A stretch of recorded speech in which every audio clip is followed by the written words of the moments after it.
ಕಾಣದಂಗ ಬೆಳಿಲಿಸಲಿಕ್ಕತ್ತದ, ಕಾಣದಂಗ ಏನೆಲ್ಲವೂ ಪ್ರಕೃತಿ ಮಾತೆಯೊಳಗೆ ಒಡಗೂಡಿ ಜೀವನ ಮಾಡಕತ್ತೇವಲ್ಲ, ಅಲ್ಲಿ ಧರ್ಮ ಎಡರು ತೊಡರಾಗದಂತೆ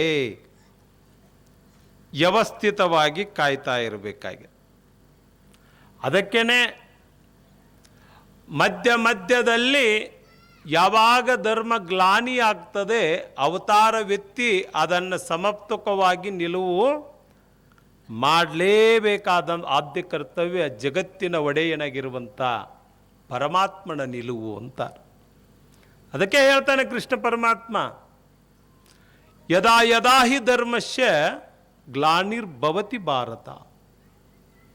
ನಾವು ಯಾವಾಗ ಧರ್ಮಕ್ಕೆ ಪೆಟ್ಟು ಬೀಳ್ತದೆ ಆವಾಗ ಅವತಾರವೆತ್ತುವ ಕೆಲಸ ಅವಿರ್ತವಾದ ಕರ್ತಾರನ ಅವಿರ್ತಕವಾದಂಥ ನಿಲುವಿರ್ತದೆ ಅಂತ ಹೇಳ್ತಾರೆ. ಏನು ಧರ್ಮಕ್ಕೆ ಎಲ್ಲಾದರೂ ಚ್ಯುತಿ ಬಂತು ಅಂತಂದರೆ ಅದು ಯಾವ ಮುಖಾಂತರ ಬಂದು ಬಗೆಹರಿತದೋ ಅದು ಪ್ರಕೃತಿಯ ಅವಿರ್ತವಾದಂಥ ಕಾಣದ ಶಕ್ತಿಯ ನಿಲುವಿರ್ತದೆ. ಆವಾಗ ಹೇಳಿಕೆ ಪ್ರಾರಂಭ ಮಾಡ್ತಾರೆ. ಪುಟ್ಟಯ್ಯಜ್ಜವರು ಭಾಳ ಚಂದ ಸಾಹಿತ್ಯ ಬರೀತಾರೆ ಕಂಟಕವಾಗಿ.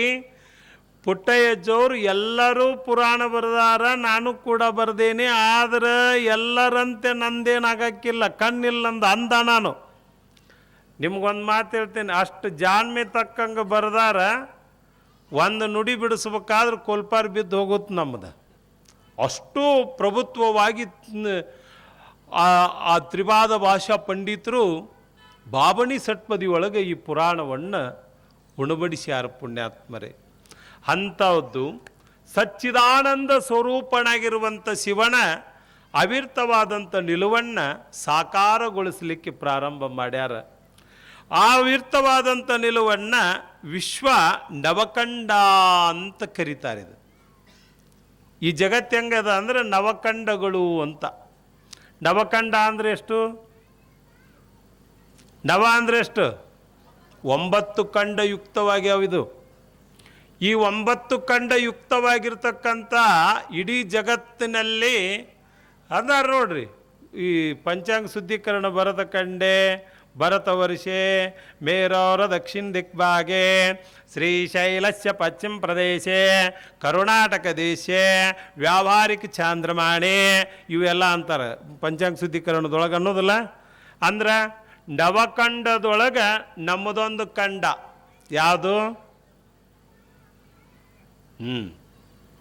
ಏಷ್ಯಾ ಖಂಡ, ಅವಿರ್ತಕವಾಗು ಎಲ್ಲ ಖಂಡದೊಳಗೆ ನಮ್ಮದೊಂದು ಖಂಡ. ಅದರೊಳಗೆ ನಮ್ಮ ಒಂದು ದೇಶ ಯಾವುದಪ್ಪ? ಎಲ್ಲ ಗೊತ್ತೈತಿ ನಿಮಗೆ. ಭರತ ದೇಶ, ಭರತ ಖಂಡೆ ಅಂತ ಕರೀತಾರೆ. ಮೇರೌರ ದಕ್ಷಿಣ ದಿಕ್ಭಾಗೆ. ಇದರ ಯುಕ್ತವಾಗಿರುವಂಥದ್ದು. ಯಾಕೆ ಹೇಳಕತ್ತೇನೆಂತಂದರೆ ಈ ಚರಿತ್ರ ನಾಯಕ ವಿರ್ತವಾದಂಥ ನವಖಂಡ ಪೃಥ್ವಿಯೊಳಗೆ ಅವಿರ್ತವಾದಂಥದ್ದು, ನಮ್ಮ ದೇಶದ ವಿರ್ತವಾದಂಥದ್ದು ಇಡೀ ಜಗತ್ತಿಗೆ ಭಾಳ ದೊಡ್ಡ ಶ್ರೀಮಂತಿಕೆಯ ದೇಶ ಅಂತಂದರೆ ನಮ್ಮ ಭರತ ದೇಶ ಅನ್ನುವಂಥದ್ದು. ನಾವು ತಿಳ್ಕೋಬೇಕದನ್ನು.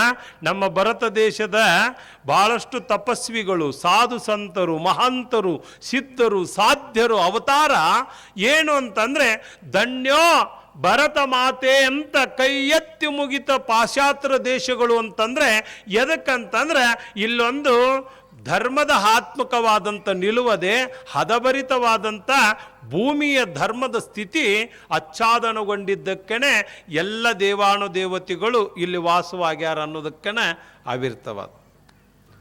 ಅದರೊಳಗನೆ ಒಂದು ಅನಂತ ಶಿಖರಗಳು